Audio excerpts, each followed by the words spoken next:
ক্ষুধার তাড়নায় কিছু কিছু শ্রমিক ভাই ভোর ৫টার সময় বাসা থেকে বের হয়ে রওনা দেয় কিসের জন্যে? ডাল দিয়ে দুমুঠো ভাত খেতে হবে। আমার ভিডিওটা শুরু থেকে শেষ পর্যন্ত দেখে যান। আমার এই শ্রমিক ভাইগুলো দেখছেন ভোর ৫টার সময় রওনা দেয় বাসা থেকে। সাইডে আসতে আসতে ৬টা বাজে, ৬:৩০টার সময় ৭টার সময় তারা সাইডে বসে ভাত খায়। দেখছেন? আমি জুম করে দেখাচ্ছি, দেখেন এখানে বসে বসে ভাত খাচ্ছে তারা। ভাত খাওয়ার পরে আমাদের ছাদ ঢালাই, এই যে নিচে মেশিন, এই মেশিনে করে তারা ছাদ ঢালাই দিবে। মেশিনে মিক্সার মেশিনে ঢালাই বানাবে এবং ছাদ ঢালাই দিবে। আমি ভিডিওটা করার উদ্দেশ্য আমার কাজ শেষ, আপনাদের মাঝে শেয়ার করতে চাই হলো কাজ শেষ হলে ছাদ ঢালাইয়ের আগে আপনার বাড়ির কাজ আপনি একটু চেক দিয়ে বুঝে নেবেন।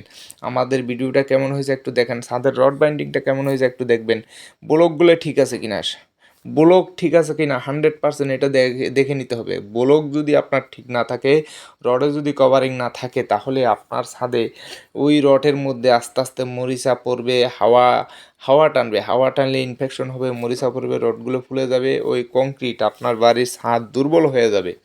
হ্যাঁ, সেজন্যে আপনার বাড়ির কাজ আপনি বুঝে নেবেন। অনেক সময় মিস্ত্রিদের হয়তো মনের খেয়ালে একটা জিনিস ভুল হইতে পারে। আপনি ছাদ ঢালাইয়ের আগের দিন একটু ছাদের উপরে উঠে একটু ঘুরবেন, ঘুরে ঘুরে দেখবেন কোনো দুই একটা বাদ বাকি আছে কিনা, দুই একটা ব্লক দেওয়ার বাকি আছে কিনা। আমাদের ডিজাইনটা এখানে বিট দিছি, কেমন হয়েছে অবশ্যই বলবেন।